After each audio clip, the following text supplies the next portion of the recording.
Coucou tout le monde, j'espère que vous allez bien. Donc on se retrouve, on est lundi 12 février, il est 19h21. Donc je vous prends tout simplement que maintenant, puisque ce soir on a dû aller récupérer la seconde voiture au garage. Donc ça y est, c'est réglé. Il faudra encore que j'emmène la mienne pour un autre problème, mais ce sera dans quelques mois. Vu le prix des réparations, on va attendre un peu. Sinon au boulot, bah ça va. J'ai fait plus de 100 ans, presque 110 appels aujourd'hui, donc tout va bien. Moi j'ai été bien occupée.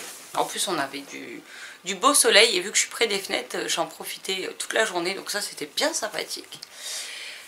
Sinon ben, je change encore une fois de plateau, donc j'espère que c'est la dernière fois parce que là j'en ai un petit peu marre. Donc j'ai rembarqué tout mon bordel ce soir et puis demain je le redépose en espérant que je peux le laisser sur place.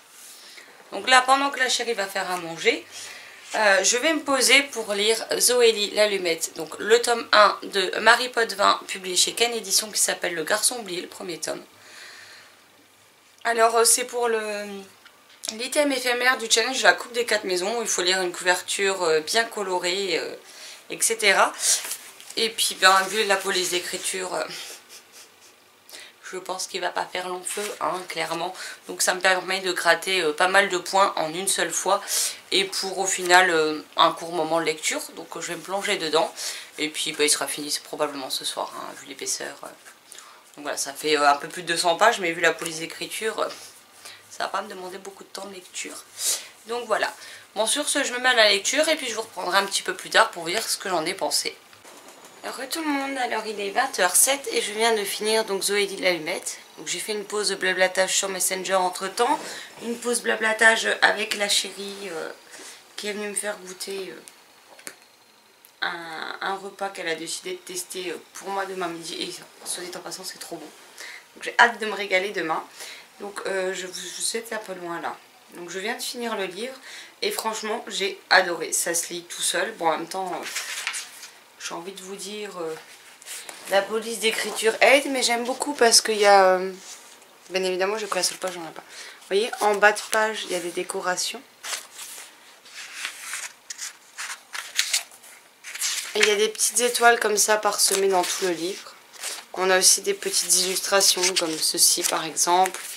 On a... il faut que j'en trouve une autre. Je vais pas la retrouver bien évidemment. Les en-têtes de chapitres sont comme ceci. Donc je trouve que c'est super bien décoré et tout. Pour un livre jeunesse, on a ceci. Donc voilà, franchement j'ai bien adoré. Donc dans ce livre on suit Zoélie qui est une petite fille qui est plutôt fine et grande. Et qui a des oreilles en porte de grange comme certains de ses camarades se moquent d'elle. Donc elle parle beaucoup avec sa cousine Zabeth.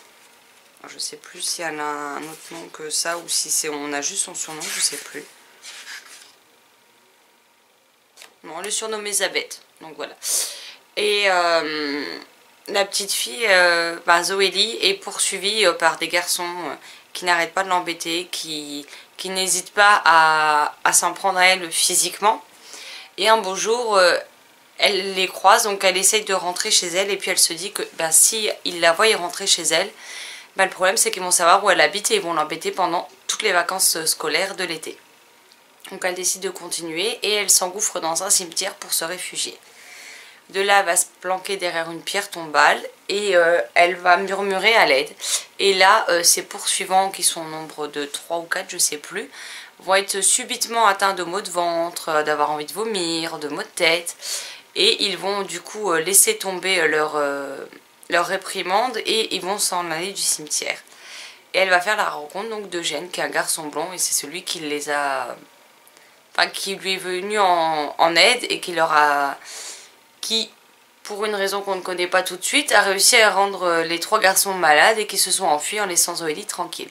Donc ils vont commencer à discuter, puis ils vont prendre l'habitude de venir régulièrement. Zoélie va régulièrement se rendre au cimetière pour discuter avec ce garçon un peu étrange qui la vous voit, qui lui donne du mademoiselle, qui a des vêtements déchirés, qui marche pieds nus et qui a l'air un peu d'une autre époque, on va dire. Donc j'en dirai pas plus parce que sinon ça risque de vous spoiler, même si je pense que vous avez une idée de ce qui se passe, hein, parce que moi j'avais vite compris. Mais j'ai trouvé l'histoire vraiment sympathique, c'est plutôt bien amené, il y a quand même beaucoup de questionnements, ouais, de raisonnement, et franchement j'ai passé un excellent moment avec. Donc bon, celui-ci je l'avais payé 3,95 € puisque les premiers tomes des séries de Shaken Edition, en tout cas d'une partie, étaient à ce prix-là en neuf. Donc je verrai à l'occasion pour me prendre les tomes suivants en papier. Donc soit si je les trouve neufs ou si je les trouve d'occasion, on verra bien. Donc là ils en montrent 4, je sais pas s'il y en a d'autres, faudra que je regarde. Mais j'ai très envie de poursuivre cette série. Donc voilà, donc ils sont encore à 3,95 € normalement, donc si jamais ça vous tente, ou pour vos enfants, ou pour en offrir à quelqu'un, bah franchement je vous le recommande parce que j'ai passé un très bon moment de lecture avec. Donc de chez Shaken Edition que j'ai payé 3,95 €, j'ai aussi le premier tome de Gamer, donc là par contre il y en a 5, mais là c'est un roman plus pour ados avec beaucoup plus de lignes par page et beaucoup plus de pages, donc il ne sera pas lu tout de suite. Et j'ai également l'envers des contes, donc moi c'est le tome 6 qui était à 3,95 €, mais sachant qu'à chaque fois dans chaque tome vous rencontrez un méchant différent d'un conte de fées, enfin, ou d'un conte tout court quoi. Donc en fait il n'y a pas d'ordre de lecture, même si c'est le tome 6, là c'est le loup. Je crois que c'est Journal du loup, pas si méchant que ça, quelque chose comme ça, ou pas vraiment méchant, je sais plus. Mais voilà, c'est à chaque fois sur un personnage différent, donc au final vous pouvez le lire dans le désordre, ça pose pas de problème. Donc l'envers des contes est dans ma palle et donc je le lirai prochainement. Bon, là je vais arrêter de blablater, je vais aller valider mon item pour le challenge de la coupe des 4 maisons. Et puis ben vu l'heure, je pense que la chérie va pas tarder à m'appeler pour aller manger. Et ce soir c'est soirée télé.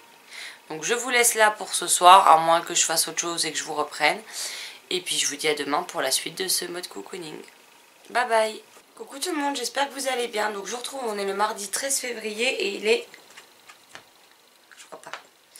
21h16. Donc je vous retrouve que maintenant, tout simplement parce que quand on est rentré du boulot, je me suis posée, j'ai fait quelques trucs.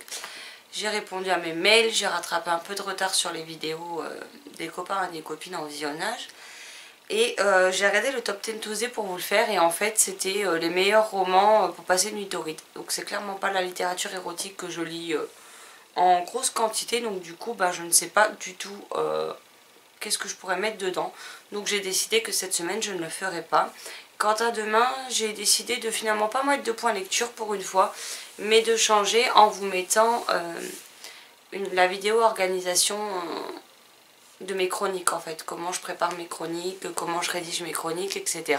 Et là moi je me pose et je vais reprendre ma lecture sur liseuse de Léo, Mon secret est une chance, de Gwenaëlle. Je sais plus. Et bien évidemment le titre est pas, le nom de l'auteur n'est pas dessus. Donc c'est Gwenaëlle Burasso, quelque chose comme ça, chez Rajo. De toute façon je vous rajoute la couverture là.